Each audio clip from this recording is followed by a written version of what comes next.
Assalamu alaikum wa rahmatullahi. Good evening and welcome to the Call of Abraham. We're very privileged to be here continuing this program that we've dedicated for the Hajj pilgrimage, and it's been a very exciting time for all of us throughout the Muslim Ummah. We thank you for continuing to spend time with us to observe this very important pillar in Islam. Today is the 11th of Dhul Hijjah, 1437 on the Islamic Hijrah calendar. And it is the 13th of September 2016. We're going to be continuing this program throughout the end of this week, and that means that we're going to be continuing various conversations about various perspectives of the Hajj pilgrimage. We're inviting various kinds of guests that are skilled and talented, knowledgeable in various fields of study and expertise. Tonight, we're going to be joined by a nasheed singer, and also some young people who have memorized the Holy Quran, Hafizes. Very nice to have some young energy with us tonight. And we, of course, are going to also be continuing the Hajj quiz that we've been doing since the beginning of this program, the Call of Abraham. We're going to, first of all, be announcing the winner of yesterday's question. If you were with Brother Junaid, he was hosting yesterday. The question yesterday was about how many times a Muslim is required to perform the Hajj pilgrimage in their lifetime. Very easy, basic question, but it gives us all an opportunity to participate. We've started to receive telephone calls from very young people under the age of 10 years old. That makes this program and the information and the prize of 1,000 Saudi riyals available to all of the Muslim Ummah. And we're going to continue tonight looking at the question about the shortest surah in the Holy Quran. Be prepared to submit your answers during this 1 hour that we're going to be together by telephone. We are going to be focusing tonight, as I said, on these two guests. We would like, inshallah, to take a short break and then come back to continue the Call of Abraham.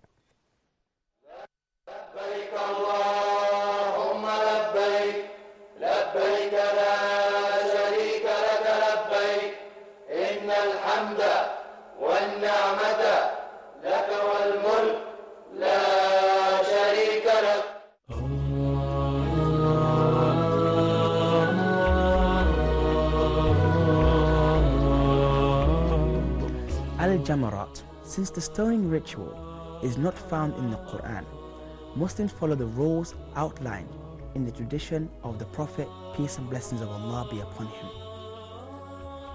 On the 10th day of Dhul Hijjah, the pilgrim departs from Muzdalifah. The pebbles are collected from there or on the road to Mina. The pebbles should be the size of a pea, in accordance to the command of the Prophet, peace and blessings of Allah be upon him.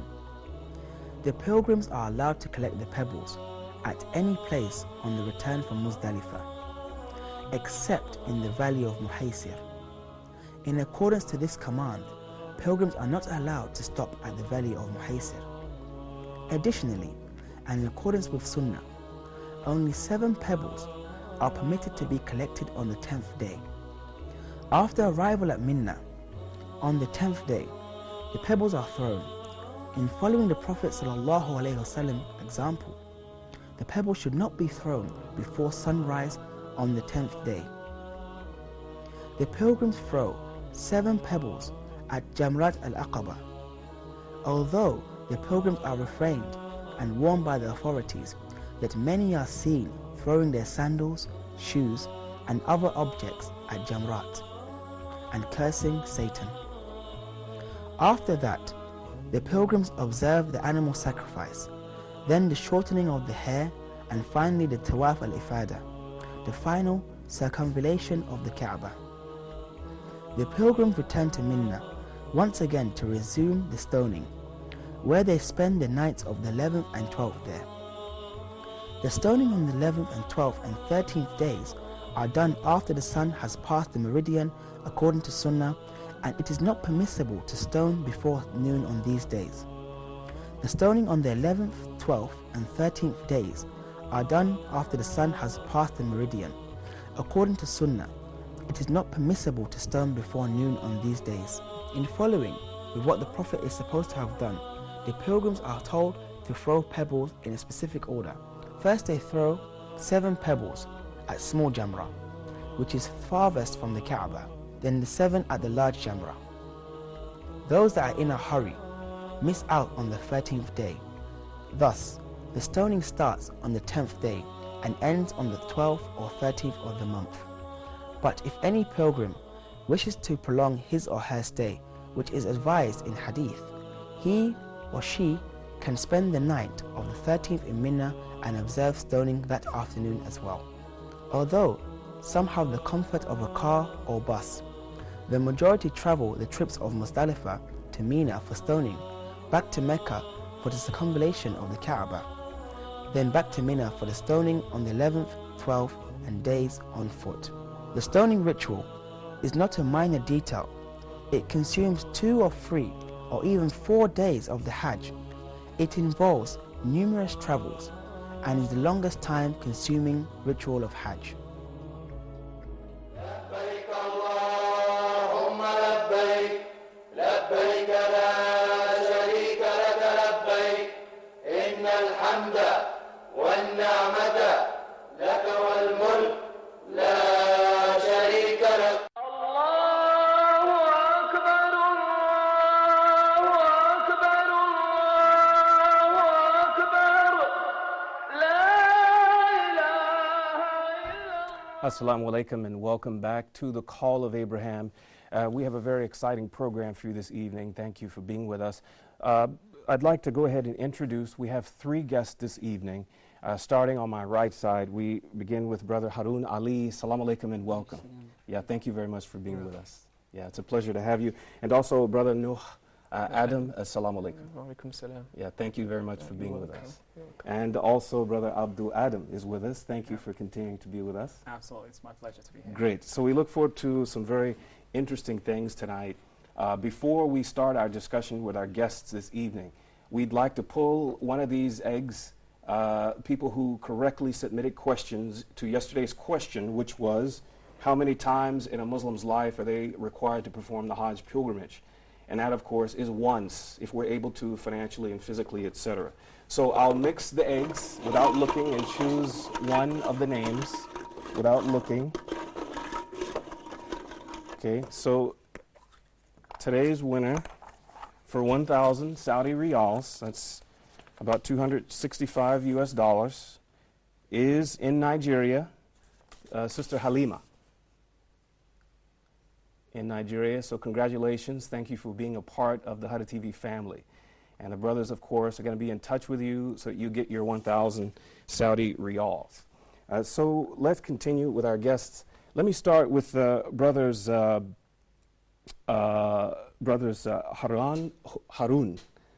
and Noah. You know, the Hajj pilgrimage is very important. It reflects a very ancient practice going back to Prophet Ibrahim and Ishmael, peace be upon them both. Can you talk about the meaning that that has for you in terms of this connection between Hajj pilgrimage, Prophets Ibrahim and Ishmael? What do you see in the Hajj from that? I see 2 prophets, peace be upon them, giving us an example with how we're supposed to act and the importance of the religion, and also how we are supposed to be patient and be able to sacrifice whatever is possible or whatever is needed in order to be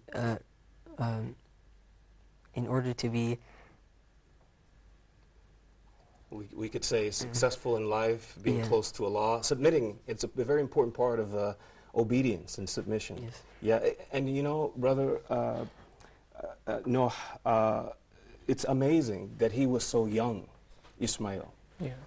When Ibrahim told him what the plan was that he had received from Allah, Ishmael, what was Ishmael's, tell us, remind us, what was Ishmael's response when his father said that I'm going to slaughter you for the sake of Allah? What was his reply, and what do you think about that? Well, he obeyed what his father said, and which is showing us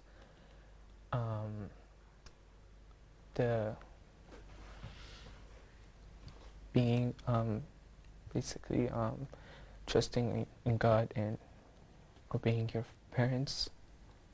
And yeah, that's what I think. Obedient not only to Allah, but also to his father. Father. It's, Yeah. it's a very important lesson. And he told his father, if Allah has ordered you Yeah. to sacrifice me, Yeah, I'm in. then I'm in. Yeah. You'll obey Allah. Yeah. It's a great lesson for us. I mean, very difficult, very challenging. Yeah. Would you like to chime in? Well, like the whole story actually from the beginning, when you put yourself actually on the shoe of Ishmael, actually, you would guess actually like your father actually is telling yourself actually that I'm going to slaughter you in the name of Allah, as basically he advised me, or basically I saw this ru'ya, or I saw this order.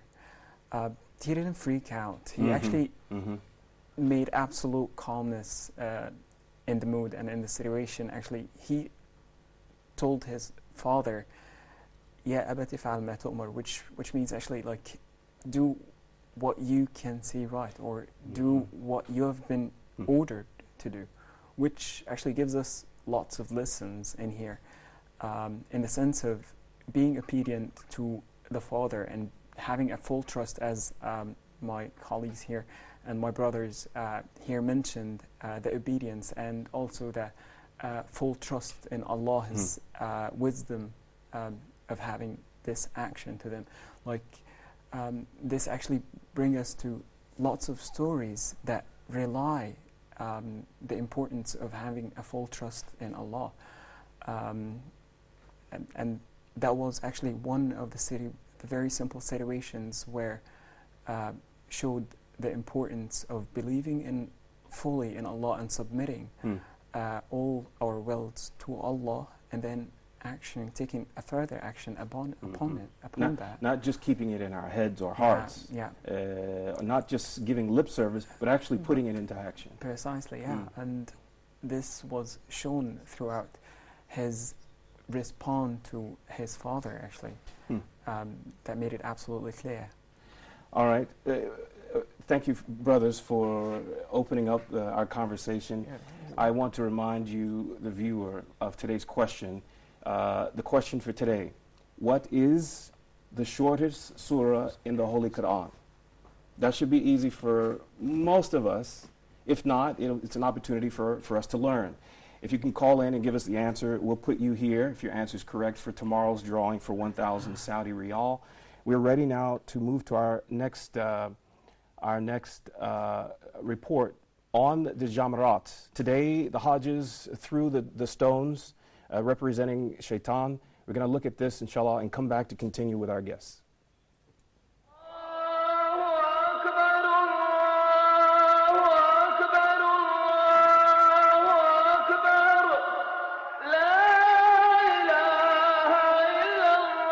The Prophet ﷺ taught us, whenever you ask Allah even for Al-Jannah, do not just say, "Oh Allah, take me to Jannah," because Al-Jannah has different levels and categories. You don't want to be in the ground floor. Huh? You want to be up there. Where? With the Prophet ﷺ. He said, إِذَا سَأَلْتُمُ اللَّهَ فَاسْأَلُوهُ الْجَنَّةِ. This is what they say, aim high. Huh? Aim high. Aim the highest. فَاسْأَلُوهُ الْفِرْدَوْسِ فَإِنَّهُ أَعْلَى الْجَنَّةِ وَأَوْسَطُهَا. That is the highest place in heaven, and it is the core of paradise. This is a place where, inshallah, you will get to find Prophet Muhammad ﷺ and his best companions. So we ask Allah subhanahu wa ta'ala for Al-Firdaus Al-A'la. Now, whether an Arab or a non-Arab, you're from, let me guess, yes, South Africa, and you're from Holland, Netherlands, am I right? Okay, you're from Australia, and your son too, I guess, from Australia? And where are you from? Spain. Spain, mashallah. Jose? Juan. Good to see you. I didn't recognize you without the hair. I only saw your picture, mashallah. And you're from Afghanistan. Australia, but originally from Afghanistan. Alhamdulillah, I'm trying. Just to make my wife happy. And the brother is from Pakistan. And my beloved Yusuf is from Australia. MashaAllah. He invites me to the best seafood. I can't forget him. And Dr. Haroon is from the United States. And our brother from? Pakistan. MashaAllah, la quwwata illa billah. So none of you is an Arab. I want to make dua, don't worry about it. And even if you are the most, you would say, eloquent Arab, here is the best dua to phrase. Allah the Almighty said, when you ask, use this dua, utilize this dua, which Anas ibn Malik said in the hadith, the most frequently recited dua by Prophet Muhammad was this dua. What is it? ربنا آتنا في الدنيا حسنة وفي الآخرة حسنة وقنا عذاب النار. Easy, easy. You memorize it in a few minutes. So if your wife is giving birth and you want to say, oh Allah, make it easy for her, save your time. ربنا آتنا في الدنيا حسنة وفي الآخرة حسنة وقنا عذاب النار.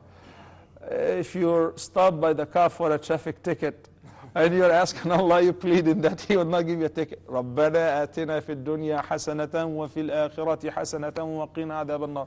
You're applying for a job, you're going for the exam, because the word hasana here covers every good thing. The hasana of the dunya. And the hasana of the hereafter is definitely paradise, which is the greatest. وَقِنَا عَذَابَ النَّارِ. And protect us against the fire of hell. Subhanallah, one. Anas ibn Malik, the narrator of this hadith, says that whenever he would sit in a gathering like that, then they would ask him, oh, the companions of the Prophet, he served the Prophet ﷺ for 10 complete years, what an honor. They would ask him to make dua, I say, رَبَّنَا آتِنَا فِي الدُّنْيَا حَسَنَةً. And every time in a sitting, in a gathering, he would only make this dua. Well, you are the companions of the Prophet ﷺ. Don't you know any other dua? We hear people in the Witr and Taraweeh making an hour dua, and it's like a poetry. It's not the sunnah. So he said, وَهَلْ تَرَكَتْ شَيْئًا. Did this dua leave anything? Whatever you're asking for is in it. Give us a goodly reward in this life. All-encompassing. And a goodly reward in the hereafter. فَإِذَا قَضَيْتُم مَنَاسِكَكُمْ. And we're about to wrap up our manasik. Today is the 11th. Alhamdulillah. Tomorrow, according to the following ayah, وَاذْكُرُوا اللَّهَ فِي أَيَّامٍ مَعْدُودَاتٍ. Allahu Akbar. It's all about dhikr from beginning to end. And remember Allah during certain number of days. Those days are the Eid day, 11th and 12th and 13th. Because Eid al-Adha is 4 days. The first day and the Ayyam al-Tashriq. فَمَنْ تَعَجَّلَ فِي يَوْمَيْنِ. Whoever hastens and leave from Mina after 2 days, which is the 11th, and tomorrow is the 12th, فَلَا إِثْمَ عَلَيْهِ. There is no blame upon him. And subhanallah, that gives us a lot of ease, because at least half of the Hujjaj will get to depart, fly out of the country, and do Tawaf al-Wada'. On the other hand, وَمَنْ تَأَخَّرَ فَلَا إِثْمَ عَلَيْهِ. And whoever delays until he completes the course and he stays until the 13th, there is no blame upon him too. So alhamdulillah wa shukrullah, as we're approaching the end of this marvelous lifetime journey, which we were dreaming that it will not end, we do as Allah the Almighty taught us to say, رَبَّنَا آتِنَا فِي الدُّنْيَا حَسَنَةً وَفِي الْآخِرَةِ حَسَنَةً وَقِنَا عَذَابَ النَّارِ. I guess we have to move to our studio, because I only have half hour before I leave back to Mina, inshallah.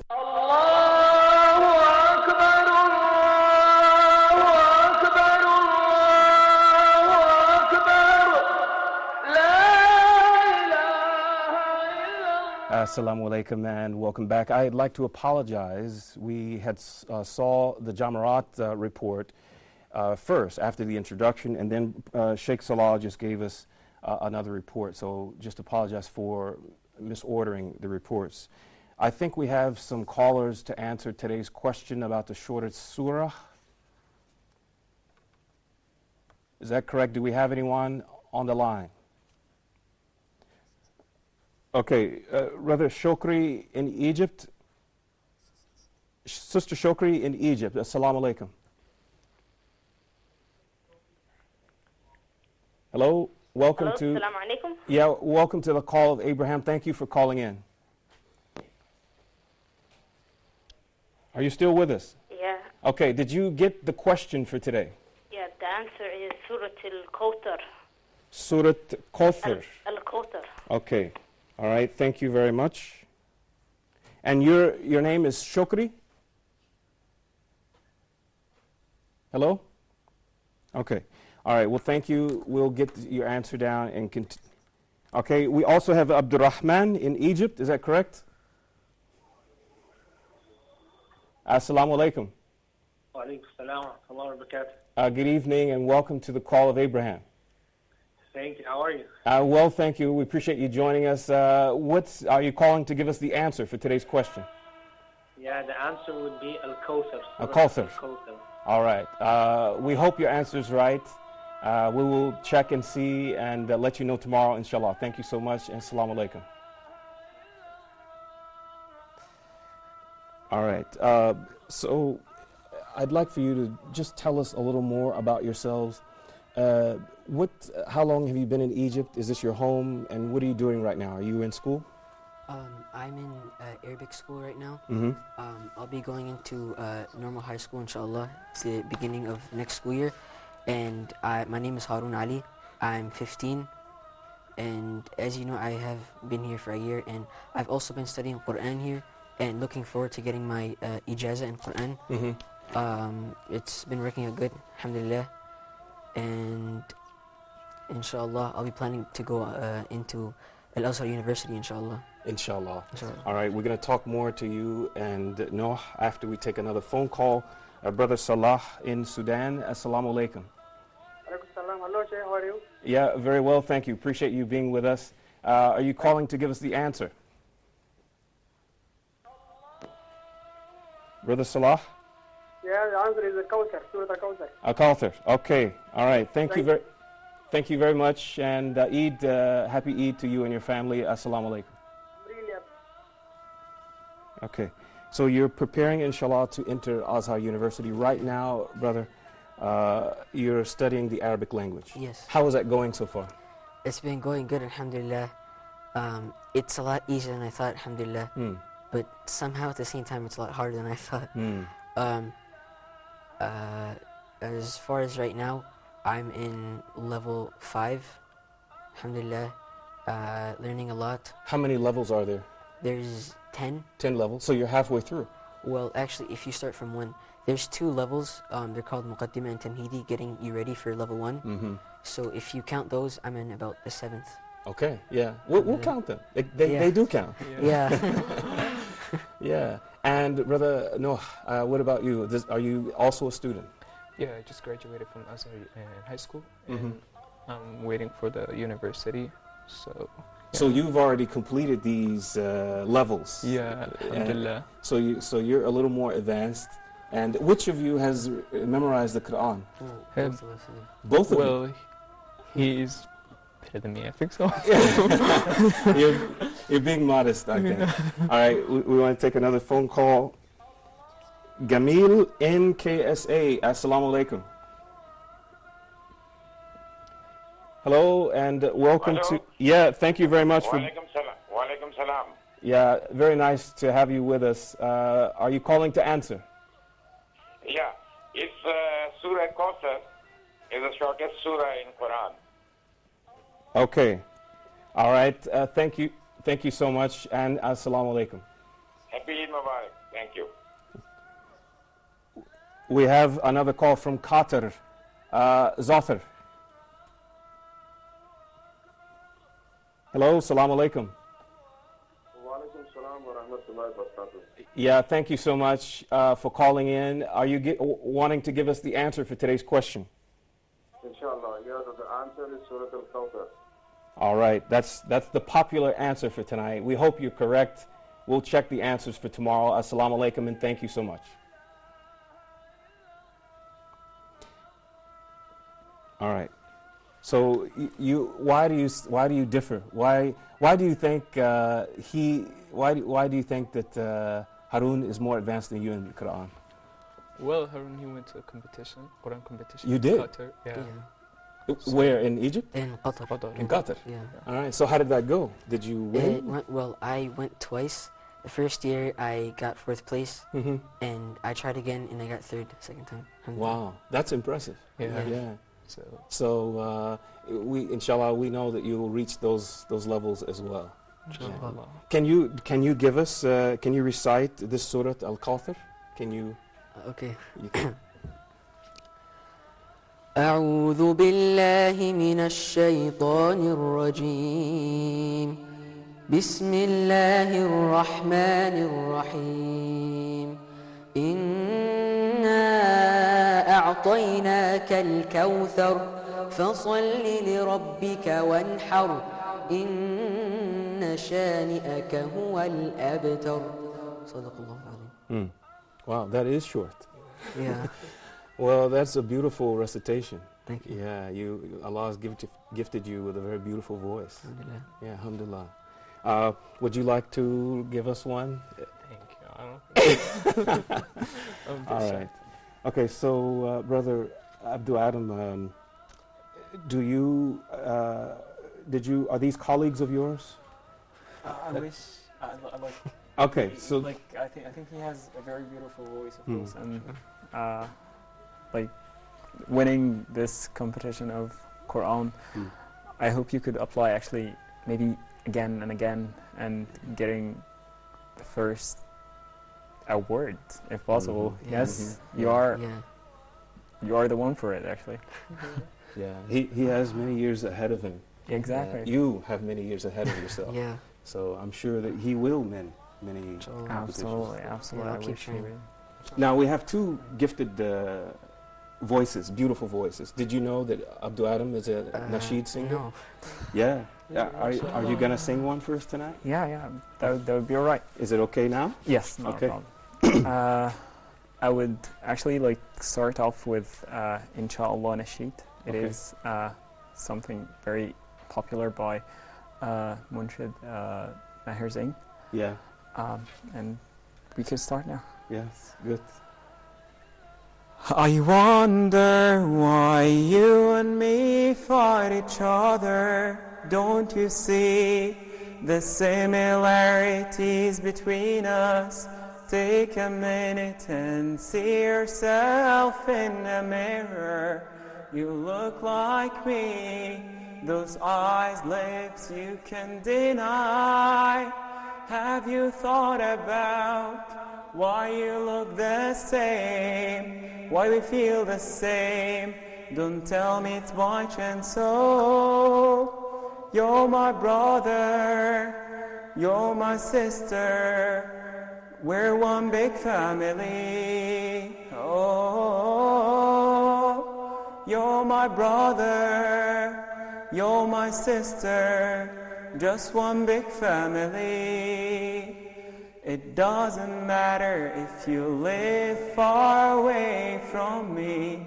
You feel, I feel, you bleed, I bleed, you cry and I cry. We dream and sleep. Sometimes we're sad, sometimes we're happy. We smile and dream. We love, walk, talk and we smile. Have you thought about why you look the same? Why you feel the same? Don't tell me it's by chance. Oh, you're my brother, you're my sister, just one big family. Oh, you're my brother, you're my sister, just one big family. Thank you very much. Absolutely. Isn't that beautiful? Yeah. All right. Beautiful, the voice and the message as well. You're one big family. Yeah. Yeah. We'd like to take another phone call. Amina, calling from KSA. Assalamu alaikum, Sister Amina. Welcome to the Call of Abraham. Walaikum assalam. Yeah, thank you so much for calling us. Do you want to give us the answer for today's question? Yes. Go. Answer is Surah Al-Kawthar. Al-Kawthar. Okay, thank you so much for your call, and we'll give you the answer inshallah tomorrow. Assalamu alaikum. Walaikum assalam. Okay, another call from KSA. Abdul Samad. Hello, assalamu alaikum. Walaikum salam. Thank you so much. Go ahead if with your answer. Surah Kawthar. Surah Al-Kawthar. Okay, great for you to join and participate in the program. Thank you so much. We'll give you the answer tomorrow. In the meantime, happy Eid and salam alaikum. Walaikum salam. He sounds like a young caller. Yeah. Okay, so we're going to move, inshallah, to another report on perfecting the acts of worship.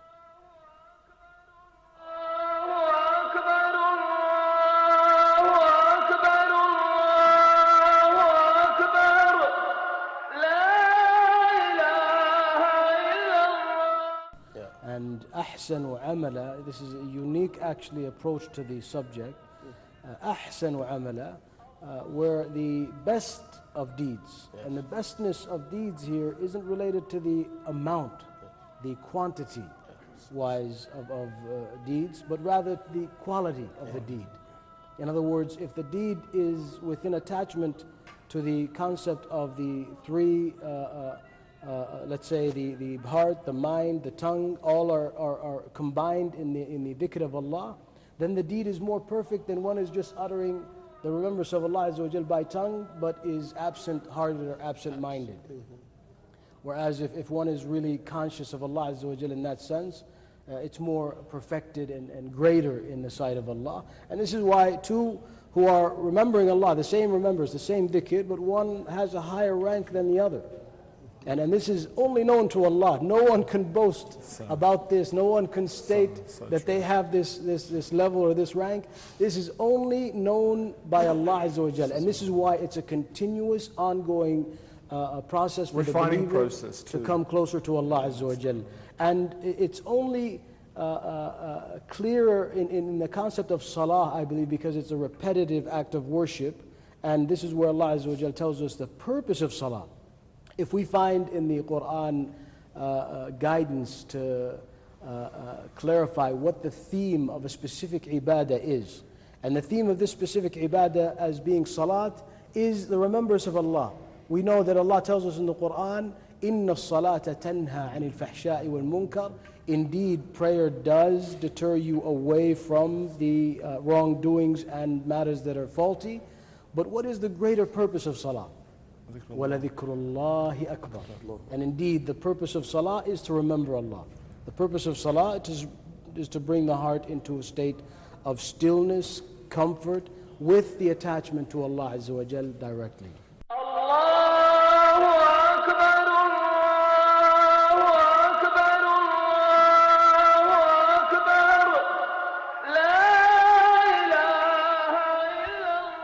Assalamu alaikum and welcome back to the Call of Abraham. We're going to move right into our next call that is coming from Sudan, Sister Hawa. Assalamu alaikum and welcome. Wa alaikum salam wa rahmah. Thank you so much for calling. Please go ahead with your answer for today's question. Okay, my answer is the shortest surah in the Quran is Surah Al-Kawthar. Very complete answer. We hope you're correct. We'll give you the answer tomorrow, inshallah. Thank you again, Sister Hawa. Assalamu alaikum. Heba? Okay, Sister Heba is our next caller in Egypt. Assalamu alaikum, Sister Heba. Wa alaikum salam wa rahmatullahi wa barakatuh. Yeah, thank you so much for calling, Sister Heba. Go ahead with your answer. It's Surah Al-Kawthar. Surah Al-Kawthar. Okay, thank you for your answer. Happy Eid to you and your family, and salam alaikum. Okay, so that was a beautiful nasheed. Thank you so much. As always, you know, he's been with us a number of times. He's a regular guest of ours. Really? And every time he comes with a different nasheed. Oh, mashallah. I'd like to go back to the Hajj pilgrimage. You know, we're currently in the season of Eid al-Adha. Yeah. All right, and it's not very long after Eid al-Fitr, right? Just a couple months ago. Yeah. So I'd like for you to talk about some of the differences between Eid al-Fitr and Eid al-Adha. Can we start with brother? Yeah. Eid al-Adha, al-Fitr is really the festival of breaking the fast for the Muslims all over the world who are fasting in Ramadan. Obviously, of course, you all know it's one of the most holiest, or the holiest month in Ramadan, the Muslim calendar. And Alhamdulillah, it's you're talking about Ramadan, Yeah, Ramadan. and the Eid al-Fitr coming at the end of this month of fasting. Yeah. And very holy time of the year for us. Yeah. And how does that celebration differ from Adha? Well, it's more so from the beginning, where the intentions from Ramadan, you've been fasting for 30 days from dawn till dusk. So for a lot of us, it's like, alhamdulillah. Yeah. We made it. Yeah. It's kind of like finishing a marathon. Yeah. And you cross the finish line. Yeah. Yeah, we made it. And it has a lot of what I think fasting teaches us is mostly it teaches you to be grateful, and also to be patient at the same time, because you're not eating for a couple of hours. And I think it's a good way to change gears in the middle of the year, and alhamdulillah, get thinking and get ready for Eid al-Fitr. All right, good answer. Thank you so much. Welcome. We'd like to take another phone call. Brother Hazem in Egypt. Assalamu alaikum, Brother Hazem. Welcome to the Call of Abraham. Welcome. Do you have an answer for us for today's question? Surah Al-Kawthar. Surah Al-Kawthar. Okay, thank you very much for your answer. I will let you know if it's correct tomorrow, and thank you again. Assalamu alaikum. That's the most popular. I wonder if that's correct. Yeah. It seems to be the most popular answer for tonight. They may be correct. We can't say yes or no. Yeah, that's right. All right. So, during the break, our guest Harun mentioned that he lives in the same city in Qatar, or lived at one point, with an international celebrity. You remember this brother in the United States, the 14-year-old clockmaker, Muhammad Ahmed? He faced this discrimination. He was carried away from the school in handcuffs by the police and taken to a police station. It was an international story. He got lots of support. Ultimately, his family left and accepted an offer to move to Qatar, which is in the same city. Is that correct, Brother Harun? Yeah, it's in Irving, Texas. He used to go to a high school called MacArthur High School. Yeah. I used to have a cousin that went there. And at the time of whenever this story unfolded, sort of, I wasn't there. So I was like, wow, this is weird. Wow, that's amazing. So we have a connection to this celebrity. Okay, we have another phone call. Brother Saeed in Egypt. Assalamu alaikum. Wa alaikum assalam wa rahmatullahi wa barakatuh. Thank you very much for calling in, Brother Saeed. Go ahead with your question, your answer. Not at all. Yes, the answer is the Al-Kawthar. Al-Kawthar. All right. Thank you so much for sharing your time with us. We'll let you know in terms of the outcome for tomorrow. Yes, I'm so happy to call you. Yeah, thank you. Happy Eid to you and your family. Assalamu alaikum. All right. So he was one of my favorite personalities in the Muslim Ummah last year.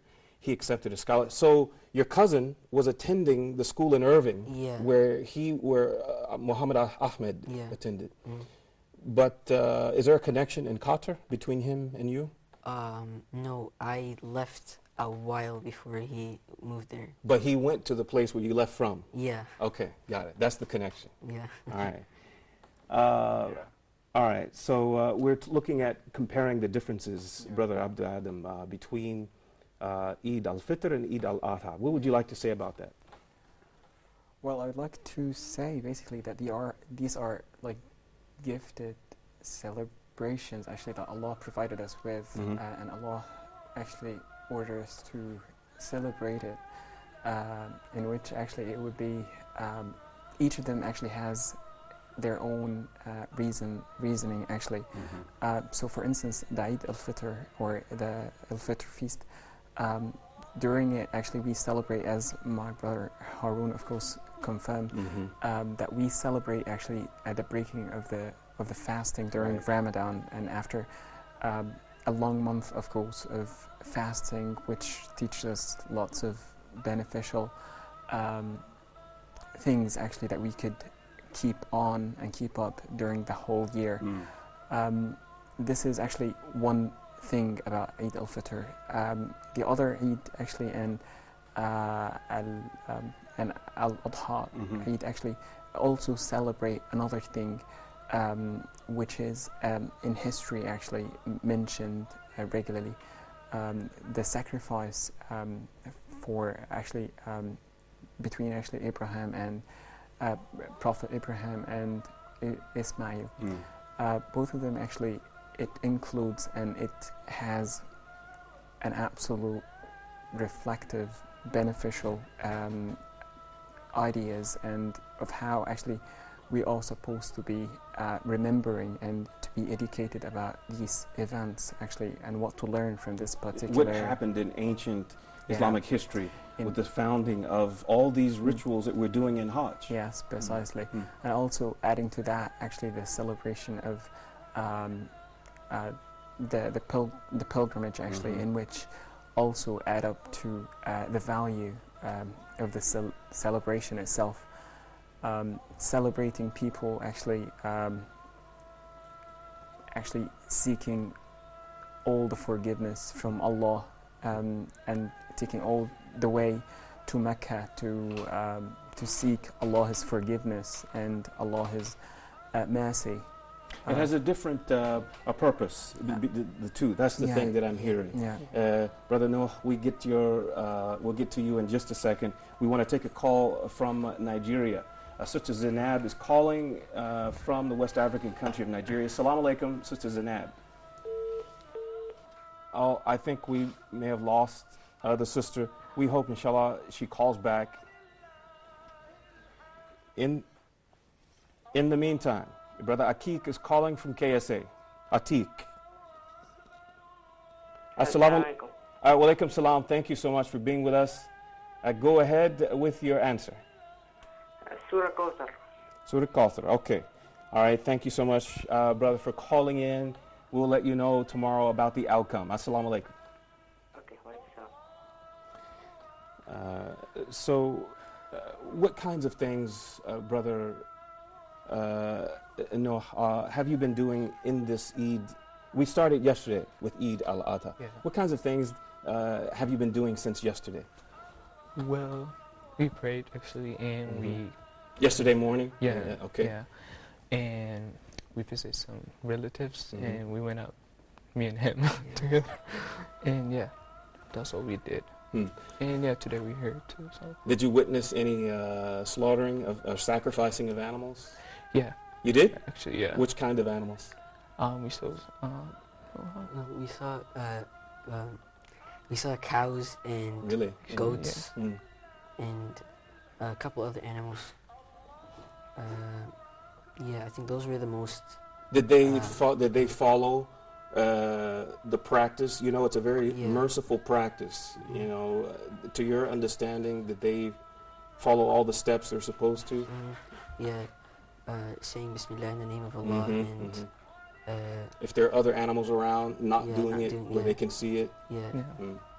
And trying to do it, slaughter it as fast as possible without having the animal feel too much pain. Good. How did you feel observing that? Well, it was scary. It wasn't a very joyful sight. Right, yeah. Hopefully, inshallah, when we see that, we think of the highest ideals and principles in Islam that they're supposed to represent. Sacrifice a part of ourselves that we want to be removed from, inshallah. We're ready, inshallah, to look at another report. We call it Aim High, inshallah.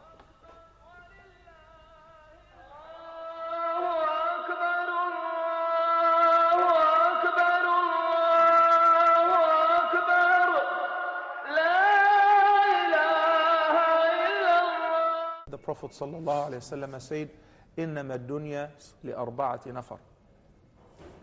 People in this life are one of four categories.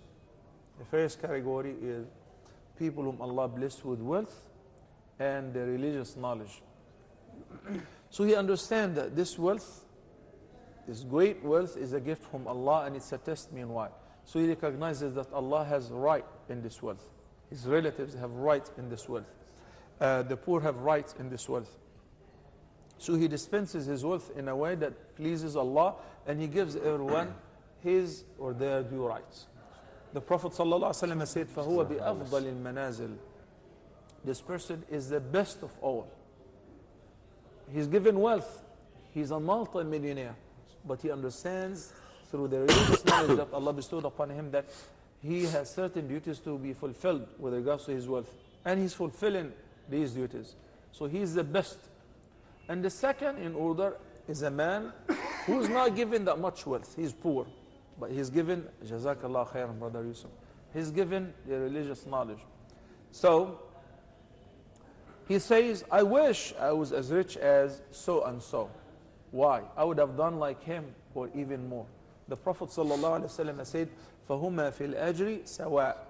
So he received the same reward, even though he did not spend a penny because he doesn't have any. Okay? I attended a meeting, very beautiful. One of the very successful merchants in Mecca, very rich man. He used to be very poor. When he went for Hajj, and he saw those 18-wheelers and huge containers distributing water and juice for free, he said, I wish I was as rich in order to give away that many containers of water. Subhanallah, next year, Allah blessed them. And he says, ever since, Alhamdulillah, he's providing free food and free water. You're talking about millions and millions during Hajj. But people understand that they're doing business with Allah.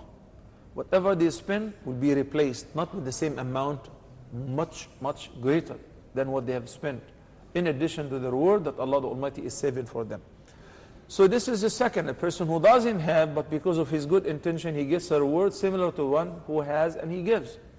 And the third is the one who's been blessed or tested with wealth, but he does not have this religious knowledge. فَهُوَ يَخْبِطُ فِي مَالِهِ. So he wastes his money in ways that doesn't please Allah subhanahu wa ta'ala. The Prophet sallallahu alayhi wa sallam said, this person is such an evil person, and worse than him is a man who has been deprived both wealth and the religious knowledge.